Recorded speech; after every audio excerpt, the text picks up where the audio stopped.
Bonsoir à tous. Ce soir, dans votre émission Fait la veille, nous parlerons de la sécurité routière. Depuis au moins 3 ans, la gendarmerie de Wallis a instauré et renforcé ses actions de sensibilisation, notamment les contrôles routiers. Cette action a été mise en place parce qu'en 2010, le bilan était dramatique. 16 accidents corporels constatés par les gendarmes et 9 victimes déplorées. En 2014 jusqu'au 3 juin dernier, 4 accidents constatés et 1 victime. Un jeune homme d'une vingtaine d'années, c'était à Futuna il y a 2 semaines à peine et c'est le premier accident de cette année 2014. On se retrouve tout de suite après ce reportage de nos confrères de Futuna avec le commandant Gross et la gendarmerie de Wallis. Les traces de l'accident sont encore visibles. Le drame est survenu ici aux alentours de 8 heures. Un jeune homme en scooter sans casque venant du côté de Tavaï a percuté violemment une camionnette qui venait dans l'autre sens. La violence du choc lui a ôté la vie sur le coup, à peine âgé de 23 ans. Les passagers de la camionnette n'ont rien perdu du drame.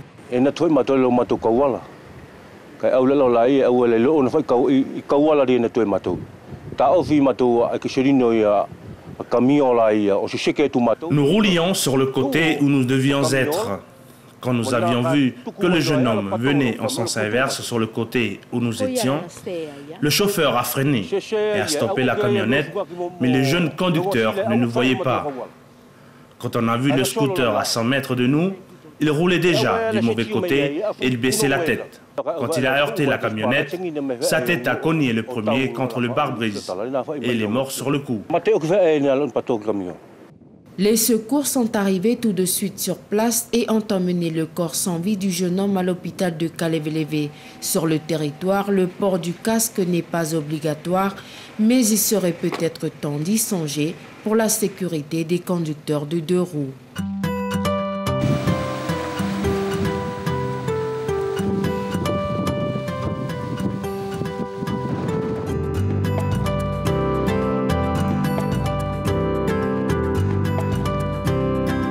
On se gare sur le côté, madame, là.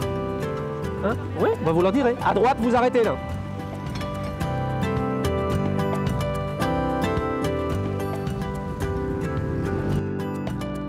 Nous sommes avec le commandant Bertrand Gross de la gendarmerie de Wallis et Futuna. Commandant, bonjour. Bonjour. Expliquez-nous en quoi consistent les contrôles que vous effectuez aujourd'hui. Alors aujourd'hui, comme les autres jours, nous sommes sur des contrôles permanents, quotidiennement, matin, midi, soir. Nous exerçons des contrôles préventifs et répressifs. À cette heure-là, en début de matinée, le contrôle a essentiellement pour but d'être préventif. C'est-à-dire qu'on est là pour rappeler aux automobilistes la conduite à tenir sur la route, pour ceux qui l'auraient oublié. Et nous sommes ici sur un endroit un petit peu particulier, la RT2, à proximité du lycée, où le but est également de casser la vitesse et de vérifier qu'à proximité de l'établissement, les gens respectent cette limitation de vitesse. Alors les contrôles routiers ne sont pas, ont commencé à Wallis il y a quelques années, 2 ou 3 ans maintenant. Est-ce que vous pouvez faire un rapide bilan de ces 3 dernières années? Oui, je crois qu'il a été absolument nécessaire d'intensifier sérieusement les contrôles routiers pour accompagner en fait le changement de comportement des automobilistes sur Wallis et Futuna et pour éviter de revivre une année catastrophique comme celle de 2010 où nous avions quand même sur les routes de Wallis 9 morts pour 9000 habitants, ce qui était absolument un drame humain mais également inadmissible en termes de sécurité routière. Donc pour ce faire, on a accompagné cette prise de conscience par des contrôles approfondis et plus réguliers. Donc depuis quelques années, ces contrôles portent leurs fruits. Alors c'est toujours pas suffisant évidemment, mais ça porte ses fruits et on est aujourd'hui sur une diminution du nombre d'accidents corporels, même si à mes yeux c'est encore insuffisant et s'il y a encore des grandes marges de progrès avec une petite sensibilisation et une prise de conscience par quelques-uns qui restent rétifs à l'application normale du code de la route sur les routes de Wallis et de Futuna. Alors justement, pas plus tard que cette semaine, il y a eu encore des accidents aussi bien à Futuna qu'ici à Wallis. Quels sont les grands dangers ici sur le territoire, sur les routes de Wallis et Futuna? Alors, les grands dangers sur la route de Wallis et de Futuna, c'est que la réglementation n'est pas suffisamment appliquée ou n'est pas applicable en ce qui concerne les cyclomoteurs. Alors on va d'abord prendre les véhicules automobiles, où il est absolument indispensable de rouler quand on est en pleine possession de ses moyens. Et la première des règles, c'est de ne pas consommer d'alcool avant de prendre le volant. La seconde des règles, au même niveau, c'est d'avoir le permis en rapport avec la catégorie de véhicule que l'on conduit. Et donc il est absolument impensable de laisser conduire un jeune pour apprendre à conduire s'il n'est pas accompagné, ou soi-même à conduire en défaut de permis de conduire.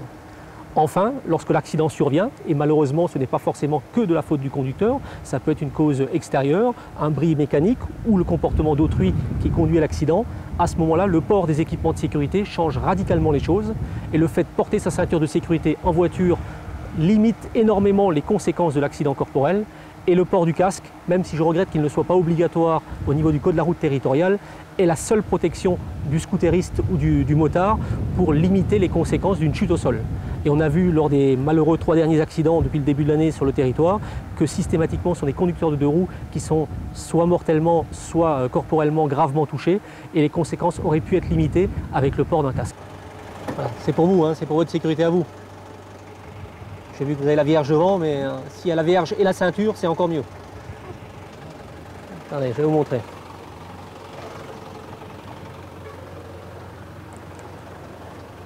C'est parce que si vous tirez d'un coup sec, ça bloque, c'est fait exprès. C'est bon? Ouais. Allez, bonne journée, messieurs. Attention au camion quand même. Là, c'est bon. Je crois qu'une des évolutions très importantes, c'est la ceinture de sécurité qui est devenue obligatoire à l'avant des véhicules. Alors ça fait maintenant 18 mois qu'à la demande des élus de l'Assemblée territoriale, on mène une campagne préventive. Cette campagne préventive, au bout de 18 mois, commence à se terminer, enfin se termine.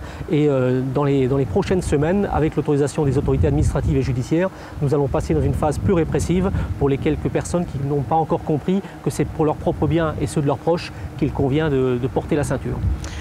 Alors vous travaillez en partenariat avec le tribunal de Mata-Utu, puisque désormais les dernières audiences, on a vu beaucoup de défauts de permis et de conduite en état d'ivresse. C'est un travail nécessaire aujourd'hui avec ces partenaires-là? Oui, au-delà de partenaires, le tribunal et notamment Madame le procureur de la République est la directrice de la police judiciaire et dirige l'action judiciaire de la gendarmerie. Donc c'est à elle qui initie l'action publique et donc la répression sur les routes, en liaison avec la préfecture pour la partie police administrative.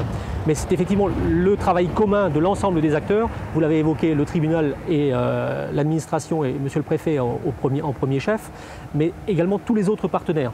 Et je pense notamment aux chefs coutumiers, aux chefs de village, qui ont une action très importante auprès de leur population, et puis auprès des parents. On ne fera rien contre eux, on ne peut le faire qu'avec eux.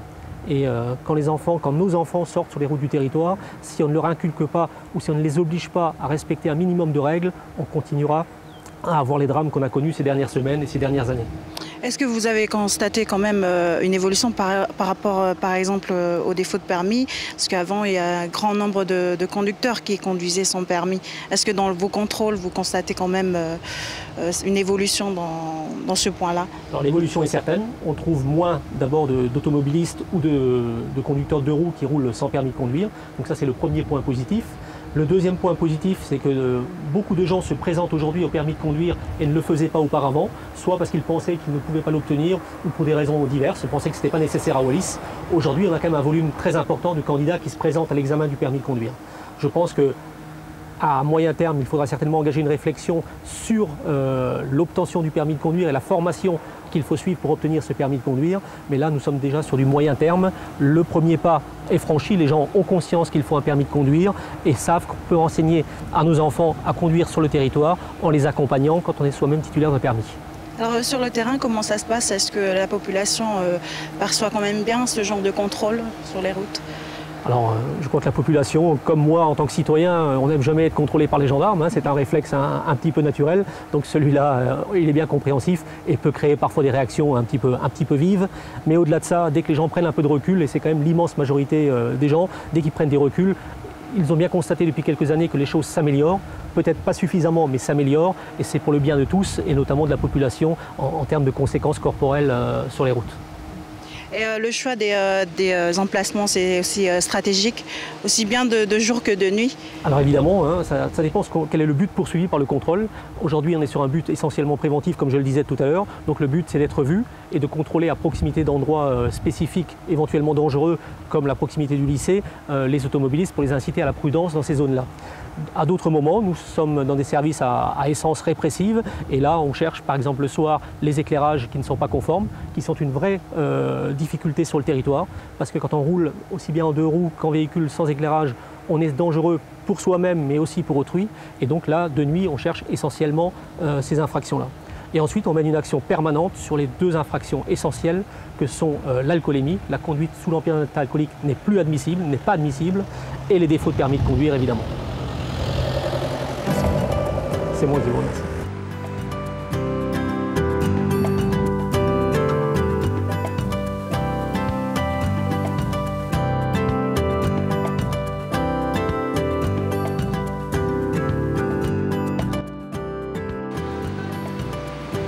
C'est une nouveauté pour les Wallisiens et Futuniens. Désormais, le non-respect du code de la route à Wallis et Futuna est réprimandé. Un grand nombre d'affaires jugées par le tribunal correctionnel de Mata Utu concernent des défauts de permis ou conduite en état d'ébriété. Reportage. Quoi de plus banal que ces dernières audiences correctionnelles? Mais les affaires de conduite en état d'ivresse sont des délits et les personnes citées directement au tribunal risquent la prison ou une contravention. Au-delà d'un taux d'alcool de 0,40 g, les peines sont déjà importantes, mais en dessous, à 0,25 g par exemple, c'est la contravention. C'est 2 verres de vin, vous êtes à 0,25 g. 3 bières, vous êtes à 0,25 g. 2 bières même, vous êtes à 0,25 g. Ça va très très vite. Et ce n'est pas une question de corpulence, parce que j'entends souvent les Wallisiens me dire que comme ils sont grands et forts, ils peuvent boire plus de bière que les autres. Ce n'est pas vrai du tout, ça n'a rien à voir. Puisque le rapport de litres de sang et d'alcool est toujours le même pour tout être humain, donc ce n'est pas un problème de... L'alcool, il est constant. Donc en dessous, vous encourez des peines de police, c'est-à-dire en général des peines d'amende. Et en dessous de 0,25, vous avez le droit de conduire, évidemment. Enfin, pour être en dessous de 0,25, c'est que vous avez bu un verre de vin ou une bière et qu'on considère que la loi vous permet, vous autorise à conduire. Également jugées des affaires de conduite sans permis, dont un récidiviste pour conduite sous l'emprise de l'alcool. Aujourd'hui détenu pour 6 mois, ce jeune homme a encore écopé ce matin de 6 mois, ce qui lui fera 1 an de prison ferme. Cette affaire est néanmoins exceptionnelle. Plutôt que de faire de la répression, le tribunal de Mata Utu incite à passer le permis de conduire. Si on les contrôle sans permis, on les convoque devant l'audience, où ils risquent une peine correctionnelle, c'est-à-dire une peine d'emprisonnement et d'amende. Et on leur passe le contrat suivant, c'est-à-dire vous passez votre permis et vous serez déclaré coupable, mais vous serez dispensé de peine, ce qui est une manière de dire et d'inciter les gens à passer leur permis de conduire. Pour ce que je vois du nombre de gens qui reviennent à l'audience avec des permis, c'est une très bonne chose parce que non seulement ils peuvent conduire à Wallis, mais avec le permis, ils peuvent conduire également en Calédonie, en métropole ou à l'étranger, ce qui leur évite bien des déboires par la suite. 2 affaires ont bouclé l'audience. Ces dossiers ne sont pas complets. Ils sont donc renvoyés au 31 janvier prochain.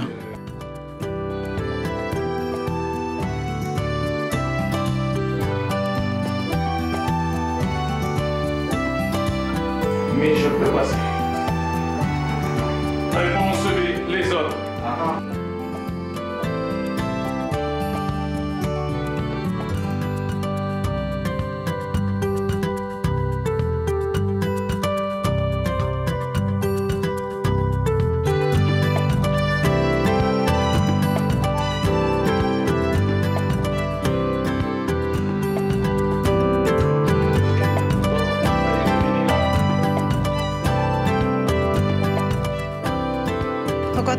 Pour la suite de notre émission, nous avons rejoint Laimoto Tayavale, examinateur du Code de la route et du permis de conduire à Wallis.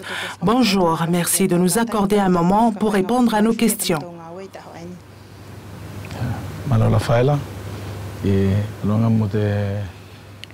Bonjour Lafaila et bonjour à tous. Merci pour cet intérêt à la mission que je mène.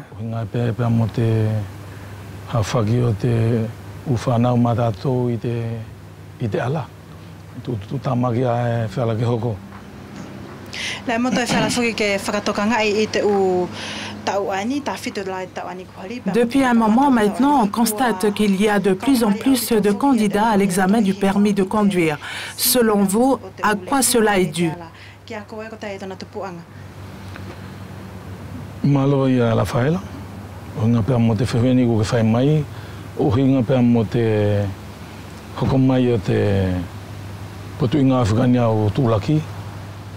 Effectivement, Lafaila, c'est un constat que vous faites ici. Et c'est vrai. Je pense que nous savons tous à peu près comment ça se passe à l'extérieur. Comment ça se passe en tout cas pour le permis de conduire. D'abord, c'est à cause du prix, car passer son permis ailleurs est très cher. Et on ne paye pas qu'une fois, comme ici. Non seulement on paye tout, les cours, etc., mais on paye jusqu'à ce qu'on obtienne le permis. Quand on le rate, on doit payer à nouveau pour le repasser.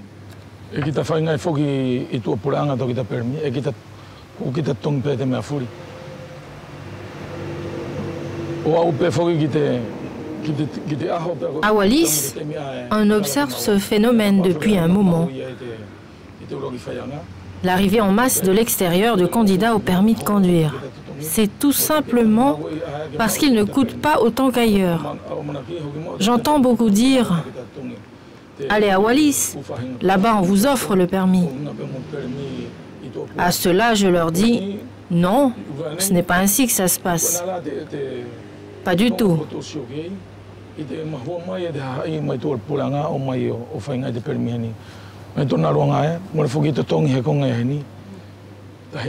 Mener une mission comme la mienne n'est pas simple du tout.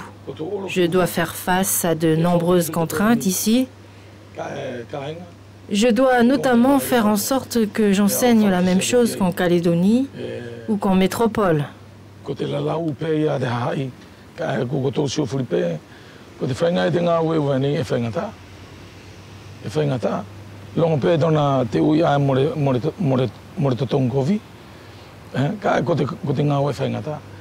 Voyez par exemple pour les cours de code de la route, je pense que je suis encore le seul examinateur qui se met en face des candidats pour leur expliquer le sens des panneaux de signalisation. En Nouvelle-Calédonie, en métropole, cela ne se fait plus.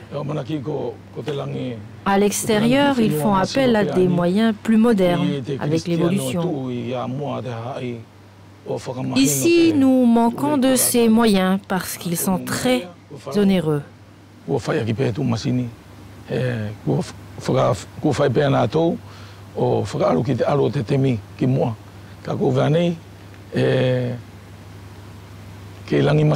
Bien sûr, nous faisons la demande aux responsables du territoire, mais à chaque fois, on nous chante le même refrain. Pas de budget.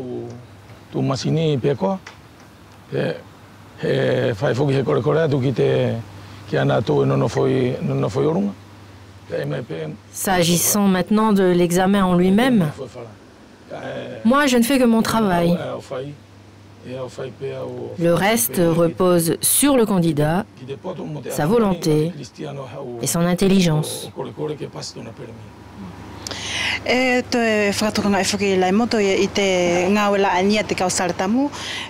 Jusqu'à il y a quelque temps, nous avions l'habitude à Wallis de conduire sans permis. Les choses ont désormais changé avec notamment les contrôles routiers des gendarmes, car beaucoup se font prendre. C'est aussi l'une des raisons qui explique l'affluence à l'examen du permis de conduire.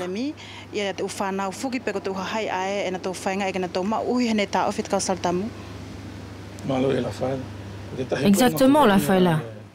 Cela explique la présence d'un certain nombre de candidats.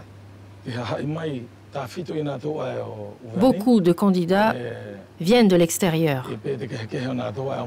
On reconnaît bien les candidats wallisiens, enfin les candidats de Wallis et les candidats en provenance de Calédonie.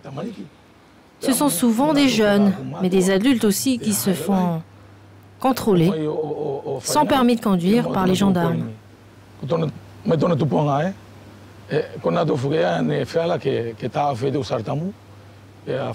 Et dans la procédure, ils sont prévenus et ils sont convoqués au tribunal. Mais avant, une chance leur est donnée pour réussir leur permis avant de passer devant le juge. J'arrive à reconnaître cela quand ils se présentent au cours. Donc oui, effectivement, on a ce cas de figure, en plus de ceux qui viennent de Nouméa. Mais j'en suis fier car cela veut dire qu'ils ont pris conscience de quelque chose et qu'ils accordent de la valeur au travail des gendarmes, mais également au mien. Ici, aussi bien les jeunes que les parents, tout le monde conduit une voiture ou un scooter.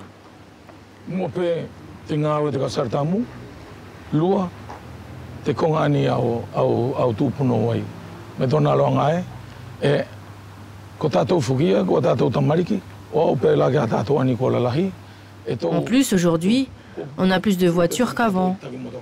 Elles sont plus puissantes. On roule entre 60 et 100, allant même parfois presque jusqu'à 200 km/h. C'est beaucoup, mais la réglementation, elle, devient aussi de plus en plus sévère. C'est pour ça que je suis content que beaucoup désirent et cherchent à avoir leur permis. C'est pour leur propre sécurité.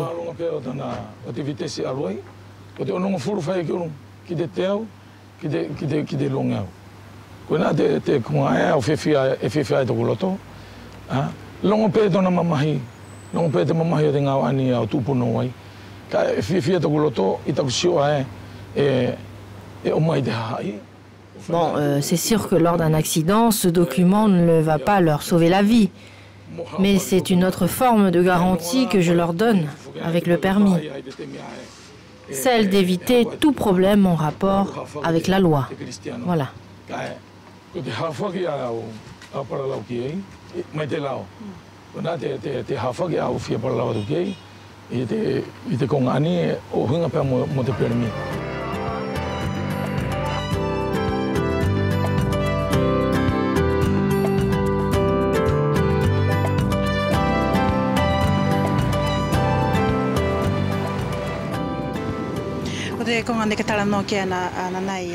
Autre aspect, les panneaux de signalisation.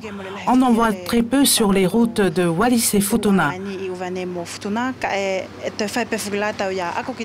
Mais dans les cours de code, vous enseignez tous les panneaux dans le code de la route français.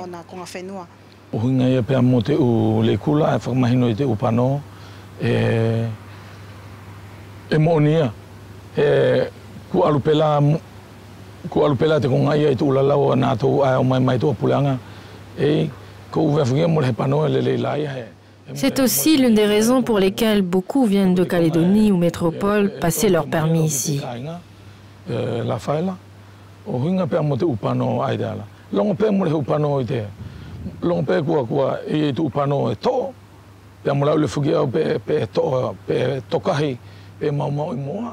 Ils disent bien souvent qu'il n'y a pas de règles strictes ici, car il n'y a pas de panneaux. Eh bien, je voudrais qu'ils comprennent que c'est important. C'est clair, on en a très peu sur nos routes. Certains, en plus, trouvent le moyen de les déplacer, de les enlever ou de les dégrader. Je me demande bien pourquoi. On se doit de comprendre la signification, le sens d'un panneau. C'est essentiel dans la circulation.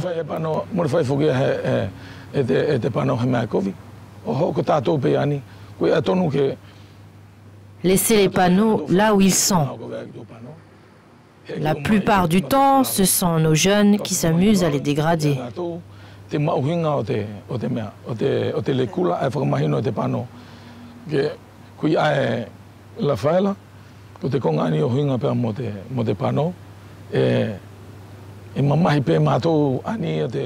Avec les autres agents de ce service, on fait de notre mieux.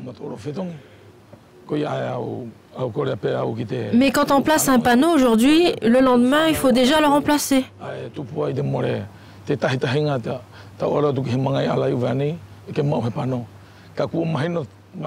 Et même si on a peu, les gens d'ici savent comment se comporter lorsqu'ils arrivent à un carrefour.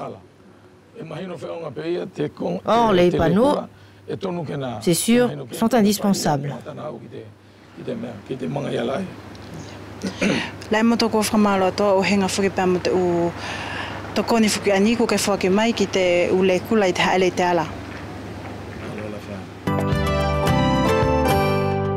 Voilà donc pour ce numéro de Fait la Veille consacré à la sécurité routière. Merci à tous nos invités pour leur collaboration et merci à vous pour votre fidélité. On se retrouve le week-end prochain. D'ici là, prudence sur les routes. Bonne soirée et au revoir.